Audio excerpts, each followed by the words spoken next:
जय श्रीमन नारायण। आज booster dose लगाने आए हैं हम। ऋषि लोग 2 डोज में मान जाते हैं, मनुष्य 1 में मानता है, ऋषि लोग 2 में मान रहे हैं। लेकिन अगले ने स्वयं को सीधे विश्वनाथ का स्वरूप घोषित कर दिया, भगवान विश्वनाथ के सदृश बता दिया, समकक्ष बता दिया या उनका अंश बता दिया। तो हमने सोचा कि बूस्टर सेवा करनी चाहिए। उधर एक और पागलपन चला है, जया किशोरी का श्राव हो रहा है, पवित्र श्राव हो रहा है। उसके चक्कर में बुद्धिजीवियों का भी हो रहा है, पत्रकारों का भी हो रहा है, कथावाचकों का भी हो रहा है। तो अच्छा, एक और प्रकरण देखने को मिला है उधर, इंस्पेक्टर तोमर वाला जो चल रहा है दिल्ली में कांड। पूरा का पूरा जो समाज है, पूरा का पूरा जो विश्व है, एक अजीब पागलपन में चल रहा है। लेकिन दुर्भाग्य क्या है कि पागल मुझे बताया जा रहा है। अभी कुछ दिन पूर्व की घटना है, एक वीडियो वायरल हुआ जो आप सबों ने देखा होगा। कोई इंस्पेक्टर तोमर करके हैं दिल्ली पुलिस में, सड़क पर कुछ मिलक्ष बैठकर नमाज पढ़ रहे थे। नमाज क्या पढ़ेंगे, जमीन कब्जाने का एक तरीका होता है अपने प्रभाव को बारंबार परीक्षित करने का, परीक्षण करने का कि हम उस क्षेत्र में कितने प्रभावी हैं। कल को अगर हमें कोई डायरेक्ट एक्शन डे मनाना हो तो हमारे पास क्या संसाधन है और सामने वाले के पास क्या बल और तैयारियां हैं, इसका वो एक परीक्षण करते हैं। एक पावर टेस्टिंग का एक षड्यंत्र है सड़क पर नमाज पढ़ना। घरों की छतों में भी पढ़ सकता है व्यक्ति, घर में भी पढ़ सकता है व्यक्ति, मस्जिदों में पढ़ सकता है व्यक्ति। लेकिन नहीं, मस्जिद क्यों बनती है? ताकि जमीन कब्जा कर सको। और सड़क पर नमाज क्यों पढ़ी जाती है? ताकि उस क्षेत्र के ऊपर अपने प्रभाव का परीक्षण कर सको। ये सत्य है, ये सत्य वो भी जान रहा है, ये सत्य नेता भी जान रहा है, ये सत्य प्रशासन के पास भी है। लेकिन जिन शक्तियों के द्वारा इनको पोषित किया जा रहा है वो शक्तियां इतनी नपुंसक हैं, एक और शक्तियां भी हैं और दूसरी ओर नपुंसक भी हैं कि न तो उनके हृदय में कुछ करने की इच्छा होती है सार्थक, और न इसका प्रतिकार करने की औकात है उनमें, न इसका प्रतिकार करने का सामर्थ्य है। उधर से मीडिया के बड़े लाडले चहेते बाबा प्रेमानंद ने बयान दे दिया कि हमारे गोविंद के प्यारे वो हैं, कितनी निष्ठा रखते हैं, 5 बार बिल्कुल अपने इष्ट के आराधन में तल्लीन हो जाते हैं। मोहन भागवत जिस दिन इसके पास गया था उसी दिन समझ में बहुत लोगों को आ गया था। मुझे तो शुरू से आ गया है, प्रारंभ से आ गया है, लेकिन और भी बहुत लोगों को समझ में आ गया था कि जिस दिन इसने सेम डीएनए वाले बयानवीर में मोहन भागवत को कहा था कि आप बहुत बढ़िया काम कर रहे हैं। ये सभी लोगों का एक सिंडिकेट है। कुछ सिंडिकेट शिक्षा व्यवस्था में घुसे हुए हैं, कुछ कथावाचन में घुसे हुए हैं, कुछ राजनीति में घुसे हुए हैं, कुछ लेखन के क्षेत्र में, साहित्य कविता इत्यादि क्षेत्र में घुसे हुए हैं। कुमार विश्वास जैसे लोग अब आजकल कथावाचन के क्षेत्र में राम कथा मर्मज्ञ बनकर घुसे पड़े हैं। कालनेमी भी इससे अच्छी और इससे अधिक प्रामाणिक राम कथा सुनाता।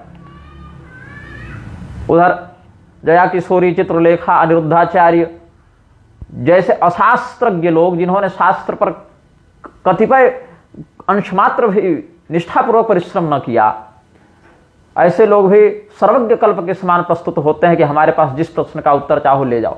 अनिरुद्धाचार्य उधर कह रहा है कि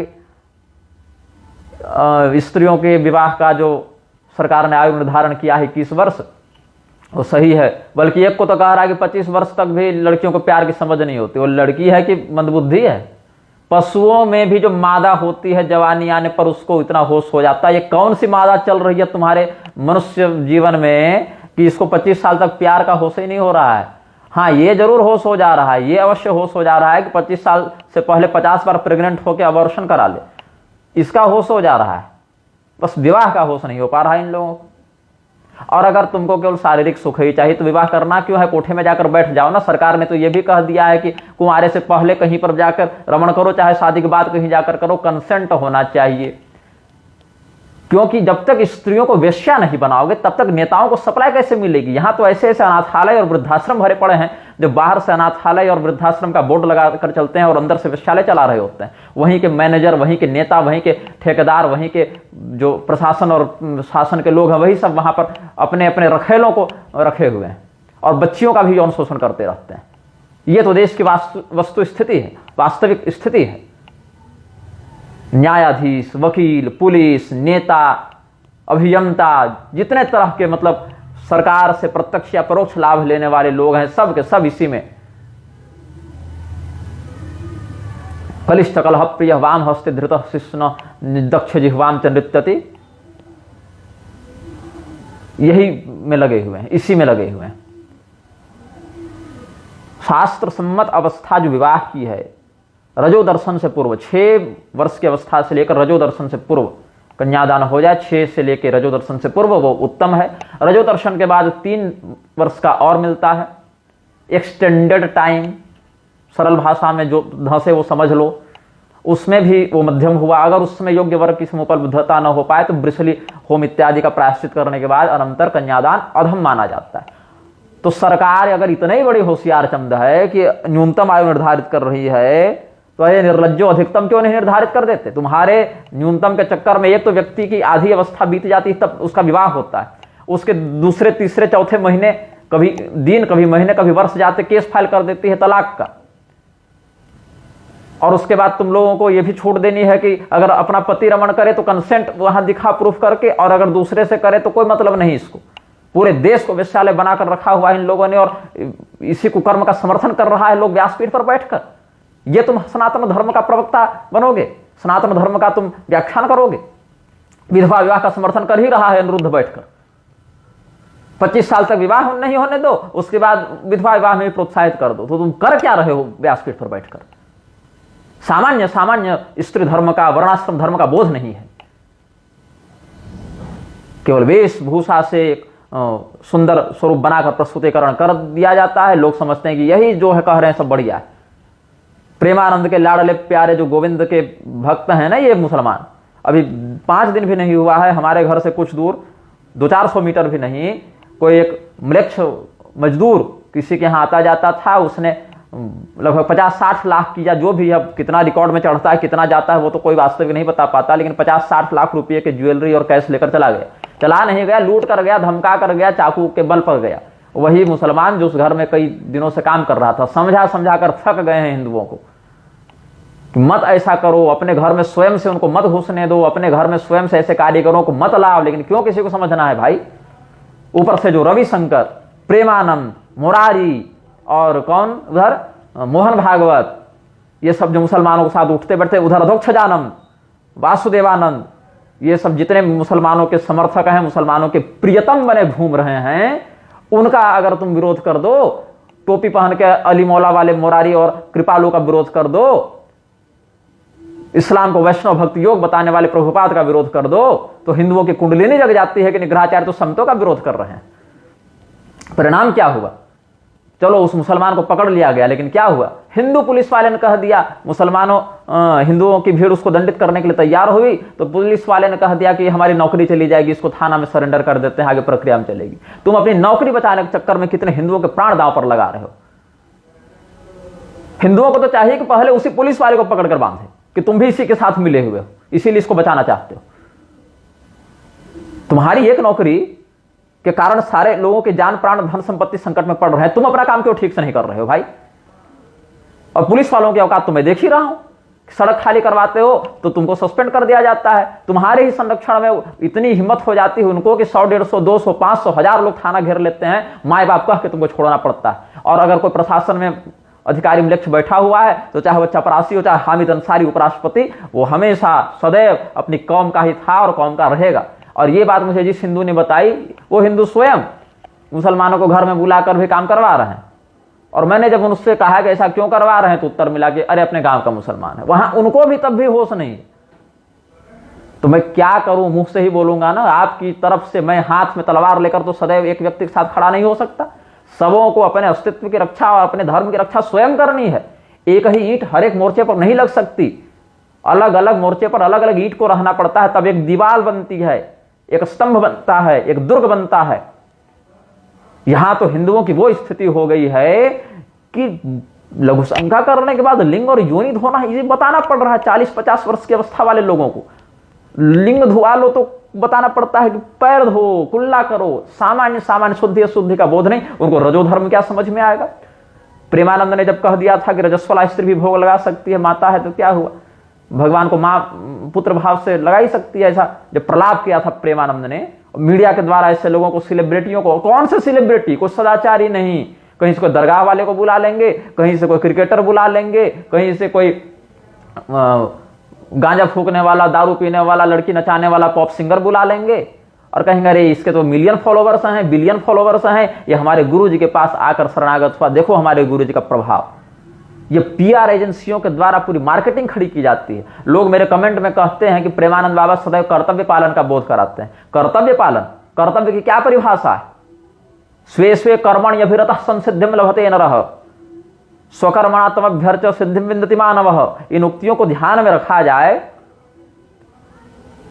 भागवत महापुराण में देख लो, भगवत गीता में देख लो, महाभारत में देख लो, रामचरितमानस में देख लो, वाल्मीकि रामायण में देख लो, जो भी सत्संप्रदाय युक्त मान्य ग्रंथ हैं उनका आश्रय लो, स्वकर्म का बोध होगा। ब्राह्मण, क्षत्रिय, वैश्य, शूद्र, स्त्री, पुरुष का क्या कर्तव्य है, क्या प्रेमानंद ने कभी बताया? मेरी जानकारी में तो नहीं है। विप्रोचित कर्तव्य के लिए विप्रो को नियोजित किया, क्षत्रियोचित कर्तव्य के लिए क्षत्रिय को नियोजित किया, वैश्य, शूद्र, स्त्री, पुरुष को अपने अपने कर्तव्य में नियोजित किया? नहीं, अपने दूसरे संप्रदाय से यहां पर आ गए और उन्हीं के संप्रदाय के लोग जो वृंदावन के हैं वो मुझे बताते रहते हैं कि भाई आज ये हो रहा है, आज वो हो रहा है, यहां संप्रदाय हानि हो रही है। केवल मीटिंग करते रहो, जलसा चलाते रहो, एकांतिक वार्ता के नाम पर हर व्यक्ति को प्रसन्न लगने वाली बात कहते रहो, किसी को बुरा न लग जाए बस। कभी मुसलमानों को प्रसन्न करने वाली बात बोल जाओ, कभी नेताओं को प्रसन्न करने वाली बात बोल जाओ, दावा करो कि हम भगवत प्राप्त हैं, इंद्र इत्यादि से बड़ा मेरा सौभाग्य है, लेकिन ब्रजवासियों के रुदन पर हाथ कांप जाते हैं, कहते हैं कि हम क्या करें, सरकार की ये इच्छा है। सरकार के विरुद्ध जाने का साहस नहीं है उस व्यक्ति को, जबकि उस व्यक्ति के पास जितना जनबल अभी इकट्ठा हो गया है, चाह लेता तो क्या से क्या परिवर्तन कर सकता था। लेकिन नियत होनी चाहिए करने की, नियत होती है तो व्यक्ति कार्य करता है, हृदय में उसका उद्गार उत्पन्न होना चाहिए, तब व्यक्ति कार्य में सफल होता है या कम से कम प्रयत्नशील भी होता है। विधवा विवाह का समर्थन करने वाले मासिक धर्म में व्यासपीठ पर बैठकर, अरे छोड़ो मासिक धर्म, स्त्री को तो व्यासपीठाधिकार ही नहीं है। इस विषय में मैं पहले भी वक्तव्य निर्गत कर चुका हूं। रजस्वला वाले प्रकरण पर ही मेरे 2-3 वक्तव्य यूट्यूब फेसबुक पर पड़े हुए होंगे। ये सब नचैया गवैया नचनिया चरित्रहीन लोग ये सब व्यासपीठ पर बैठकर जो करने लगे ना, तरह तरह के गजल गायक और भाटचारण, ये सब जब व्यास बनने लगे, अगर अपने स्वकर्मोचित भाटचारण वृत्ति से अगर कोई व्यक्ति जीवन यापन करता है, उसी जाति वंश में पैदा हुआ है तो वो सम्माननीय है, लेकिन वो कम से कम व्यासपीठ पर बैठकर स्वयं को धर्माधिकारी के रूप में तो प्रस्तुत नहीं करता है। जया किशोरी की माता, नानी, दादी जो भी इसका लालन पालन की होंगी, चाची मौसी जो होंगी, प्रथम रजो दर्शन के समय इसका बोध करा दी होती, या कम से कम जब यह अनधिकृत होकर कथावाचन में चढ़ी थी तब 2 थप्पड़ मारकर वहां से बाल पकड़कर घसीट कर उतारती, तब इसको होश हो जाता। लेकिन क्या है, माता पिता को भी पैसा है, चमक है, धमक है, उनको अपने होश नहीं है धर्म का, तो बच्चे को क्या सिखाएंगे?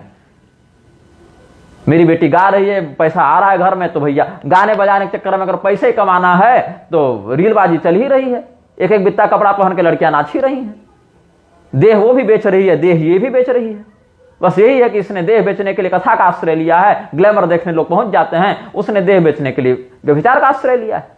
और शास्त्रीय दोनों है। क्या कहती होंगी ये सब भागवत महापुराण में, जब इंद्र की वृत्र हत्या का प्रसंग जब आता है, वृत्रवध का प्रसंग आता है, विश्वरूप वध का प्रसंग आता है, क्या कहते होंगे ये लोग? क्या जानते हैं और क्या जानकर पालन करते हैं? सामान्य स्वयं के जीवन में स्त्रीयोचित आदर्श नहीं है, न चित्रलेखा को, न निधि सारस्वत को, न ये जया किशोरी को, और तरह तरह की बवंडर सब समाज में उत्पन्न हो गए हैं, चाहे स्त्री हो या पुरुष हो। स्त्री को तो ऐसे भी नहीं, पुरुषों में भी 90% तो ऐसे ही हैं जो तत्काल व्यासपीठ से उतार कर दंड देने योग्य हो गए हैं।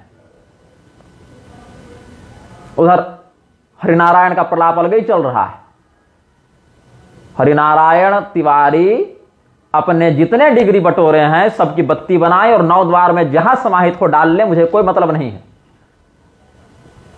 हरिनारायण तिवारी स्वयं को बता रहे हैं कि मैं विश्वनाथ जी का अंश हूं क्योंकि काशी में रहता हूं, काशी का पंडित विश्वनाथ हो जाता है। अरे काशी के ऐसे पंडित विश्वनाथ के अंश, तुमको निर्लज्जता से डूब मरना चाहिए। गंगा जी में जाकर चुल्लू भर पानी ले लो।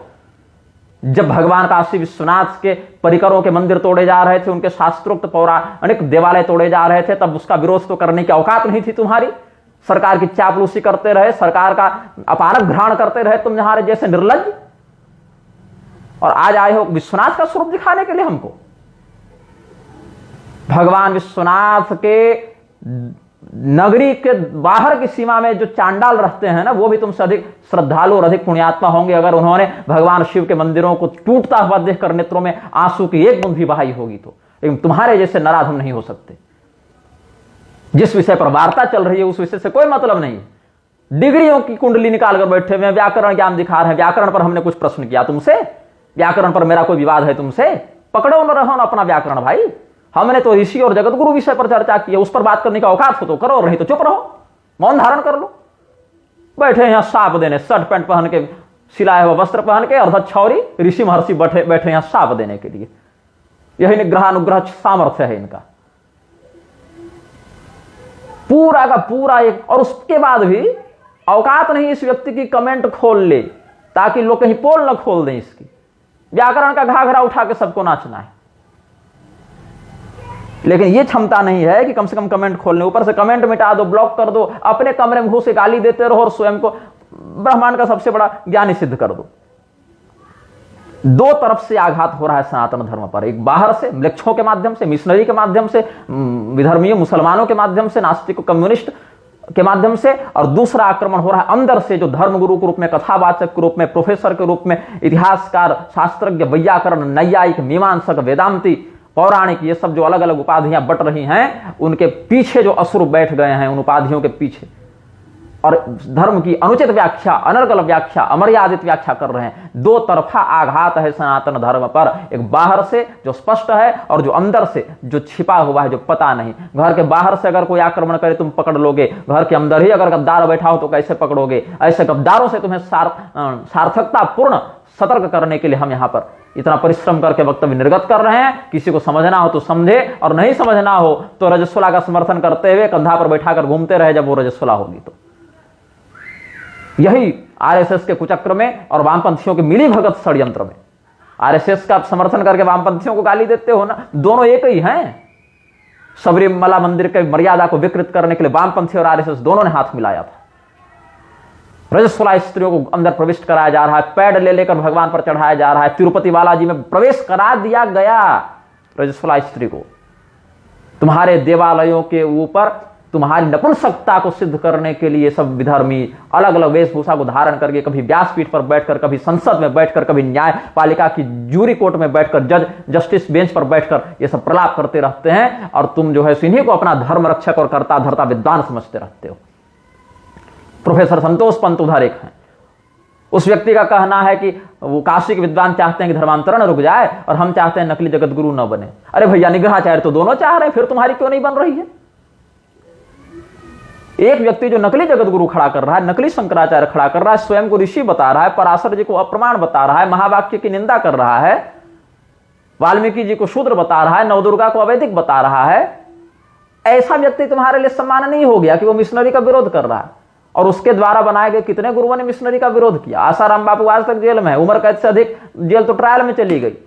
स्वयं को आशा रामायण इत्यादि के माध्यम से आराध्य बताने का पाप उन्होंने भी किया, लेकिन जिस केस में जेल में बंद है उस केस में तो निर्दोष हैं। ये तो अंधा भी देखकर बता सकता है कि जिस केस में जेल में बंद है उस केस में उनका दोष नहीं है, उनको फंसाया गया है। कांची के जयेंद्र सरस्वती स्वामी उम्र कैद के बराबर लगभग जेल में रह गए निर्दोष होने के बाद भी। क्यों नहीं? तुम हरिनारायण तिवारी अगर पुरी का शंकराचार्य बना सकते हैं अधोक्षजानंद को, तो श्रृंगेरी में भी खड़ा कर दें। श्रृंगेरी वाले का अभिषेक करने की औकात तो तुम्हारी हुई नहीं। ज्योतिष पीठ वालों का विवाद चल ही रहा है, द्वारिका में तुम्हारी पैठ है ही नहीं, तो भेजो ना मणिपुर में एक नया शंकराचार्य बनाकर, देखता हूं कितना प्रभावी होता है। भेजो ना केरल में, भेजो ना कश्मीर में, भेजो ना बंगाल में, संदेश खाली में, और भी जहां जहां हुआ है, मालदा में। और राजेश्वराचार्य का आरोप है राजेश्वर मिश्र का कि मैं दुर्गम स्थानों पर नहीं जाता। अरे जितने दुर्गम स्थानों पर जाकर हमने कथा कही है ना, 50-50 की संख्या में बंदूकधारी माओवादियों के बीच में बैठकर कथा कही है और उनको मुख्य धारा में जोड़ा है। वो भी आज नहीं, जब हमारी अवस्था 10 वर्ष की थी तब। कभी आना झारखंड बताऊंगा, अगर समय रहा तो उन जगहों पर जाकर मिलाऊंगा, दिखाऊंगा लोगों से। जितने क्षेत्रों में हम घुस कर गए हैं, जहां जहां उग्रवादी और ईसाई मिशनरियां अधिक प्रभावी हैं, वहां पर जाने की तुम कल्पना नहीं कर सकते। व्याख्यान देना तो दूर है, चाहे झारखंड हो, चाहे छत्तीसगढ़ हो, चाहे बंगाल हो। नित्य निरंतर भ्रमण में ही रहते हैं हम, लेकिन फिर भी हमें लोभी, पाखंडी, दंभी, सस्ती लोकप्रियता का केजरीवाल कहने को कोई भी कुछ कह रहा है। एक ओशो की अधोजटा लहरा रही है उधर, आशुतोष दुबे का क्या नाम है, वो भी अलग ही प्रपंच कर रहा है। सब ऋषि से नीचे कोई चल ही नहीं रहा है।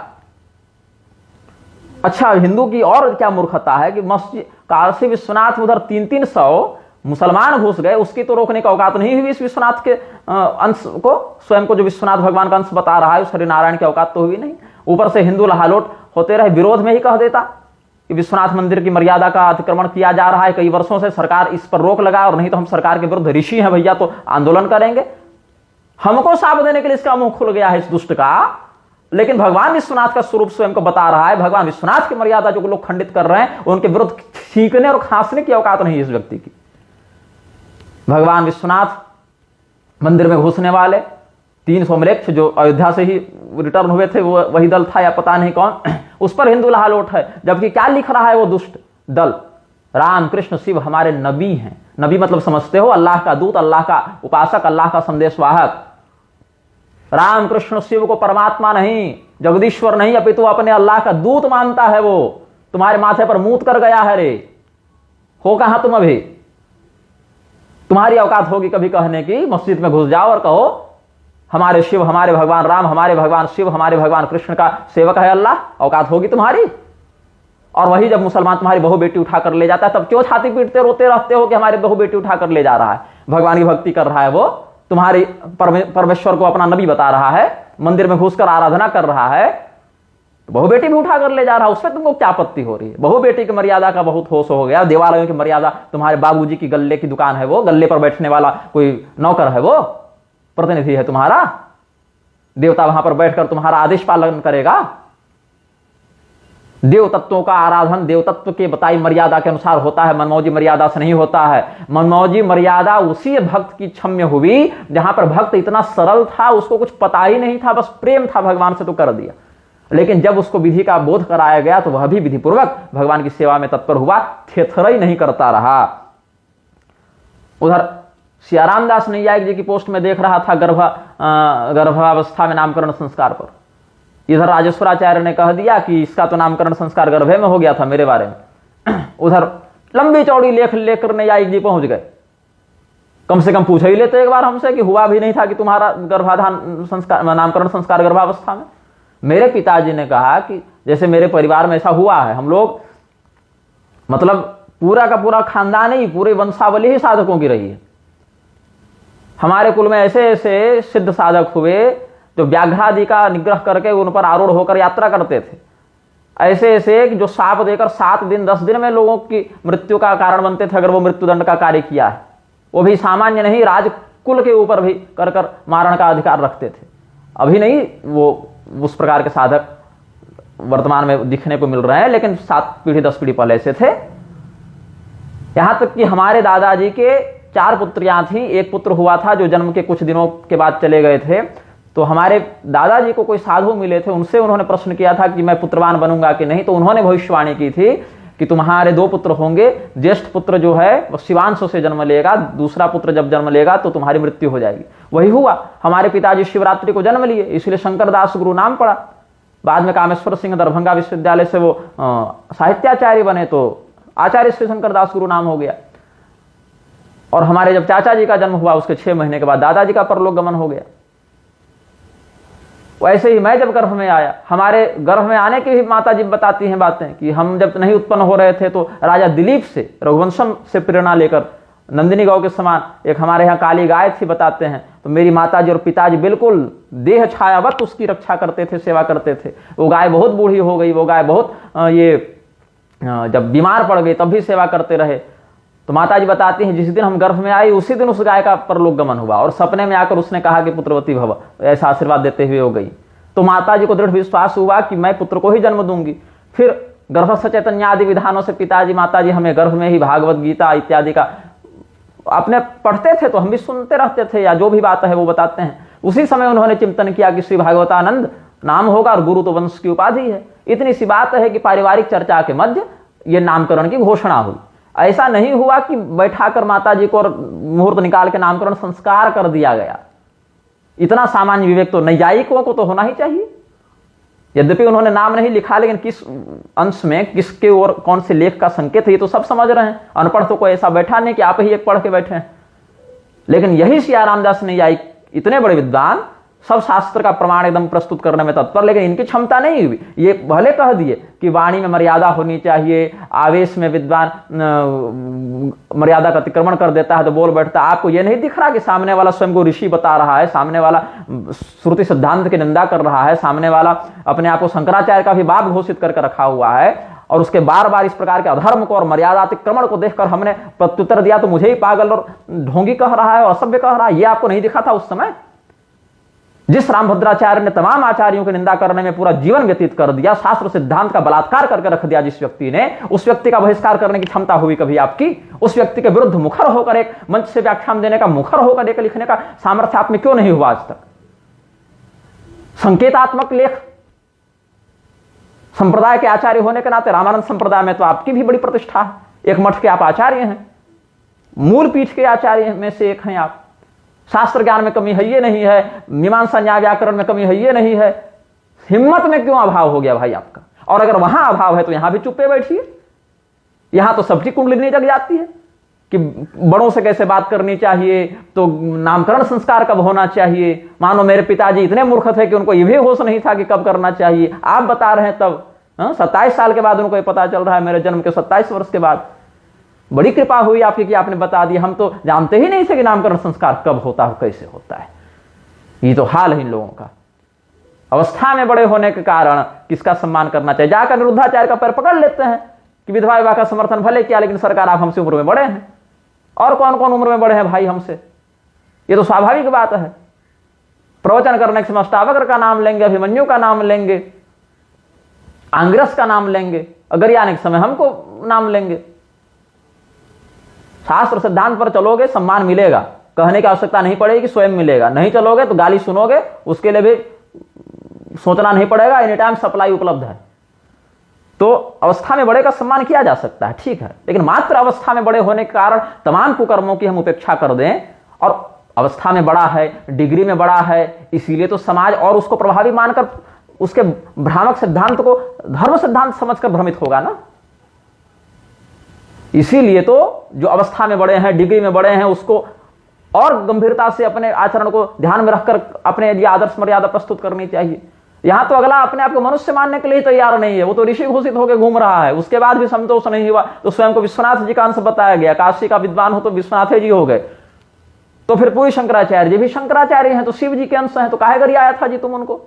रामभद्राचार्य भी चित्रकूट में रहते हैं, रामानंद संप्रदाय के हैं, रामे जी हैं उस डायरेक्ट वशिष्ठ जी के गोत्र के हैं, तो वशिष्ठ मुनि हैं, फिर वो काहे कर आने गए थे तुम तो 75 लोगों को गरिया के अपने बैठे हुए हो, वो भी निजी स्वार्थ में। हमने तुम्हारे ऋषित्व पर प्रश्न कर दिया तो व्याकरण निकाल कर लिया, मुनित्रयम की पपड़ी बजाने लग गए, व्याकरण का लहंगा पहन लिया। हमने व्याकरण पर चर्चा ही नहीं की, मेरा विषय ही नहीं है वो।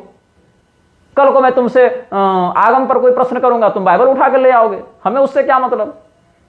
जिस विषय पर बात करनी है, अगर उस पर कुछ है औकात तो बोलो, और नहीं तो चुप रहो। बाकी व्याकरण तुम झाड़ते रहो अपने कमरे में कमेंट ऑफ करके, उससे हमारे पर आ जाए तुम्हारी जय, तुम्हारा आर्षत्व सिद्ध नहीं हो जाएगा ना, तुम्हारा ऋषि होना सिद्ध नहीं हो जाएगा। ऐसे तो रजस्वला के विषय पर भी हम वक्तव्य दे चुके हैं और बहुत से लोग दे ही रहे हैं। वहां पर जाकर कोई क्यों नहीं कह रहा है कि मेरे विरोधी जो हमको निंदक बता रहे थे और कह रहे थे हिंदू एकता तोड़ने वाला है, वो जाके 10-20 सैनिटरी पैड रोज दान करें, ये जो स्त्री कथावाचिका है इनको, और अगले जन्म में उसी रज कण में उत्पन्न होने वाली कीड़े बन जाए, हमारा क्या। तो जो श्रद्धालु हैं उनके लिए हम रजो धर्म पर एक अलग वीडियो बना चुके थे। ज्योत्सना नाम की कोई दर्शिका थी, वो हमने कमेंट में पढ़ा उनका कि भैया बताइए, अरे सामान्य हिंदू अनपढ़ महिला को होश है कि किस अवस्था में क्या कैसे रहना चाहिए? ये सब कथावाचिका बनी बनी घूम रही है, इनको होश नहीं है कि मासिक धर्म किसको कहते हैं और उसमें क्या होना चाहिए। द्रौपदी जी का नाम लेने की दुष्टा को औकात हो गई है।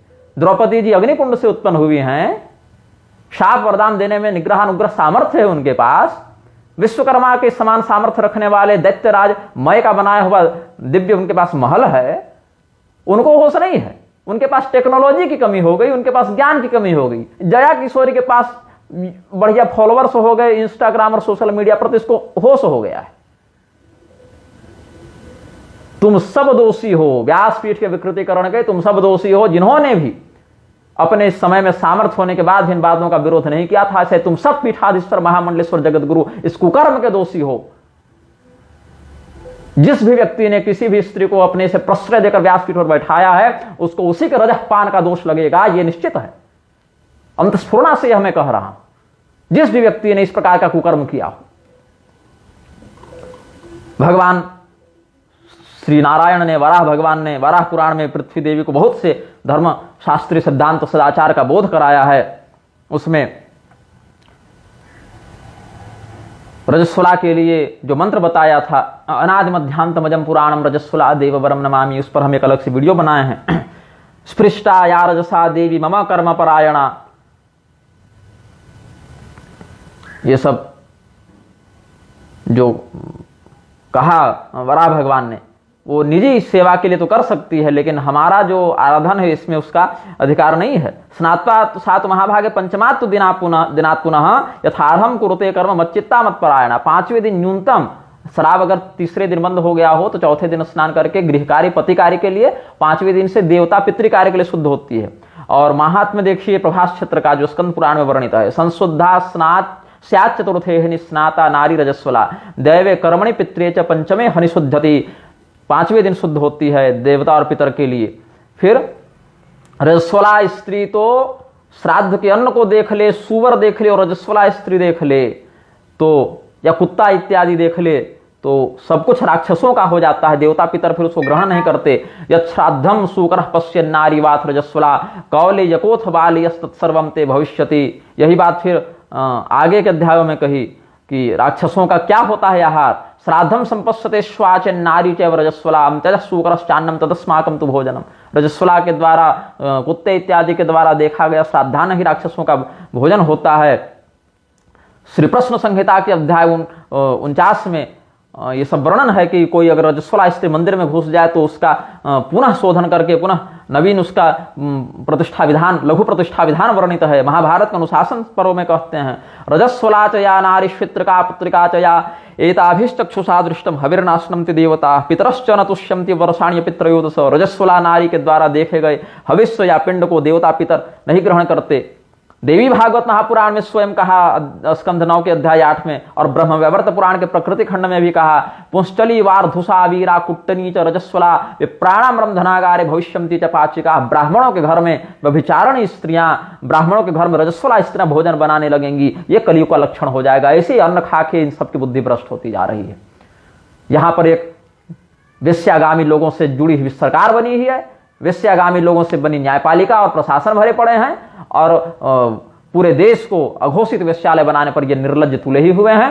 ऊपर से विवाह की उम्र 21 वर्ष कर दिया, और खुद स्वयं उसका एक विभाग एक डेटा जारी करता है कि लगभग 39-40% लड़कियां तो 3-4 बार संबंध बना चुकी होती हैं शादी से पहले। तो तुमको वहां तो रोकते बन नहीं रहा। अपने धर्म का पालन करना हिंदुओं स्वयं सीखो।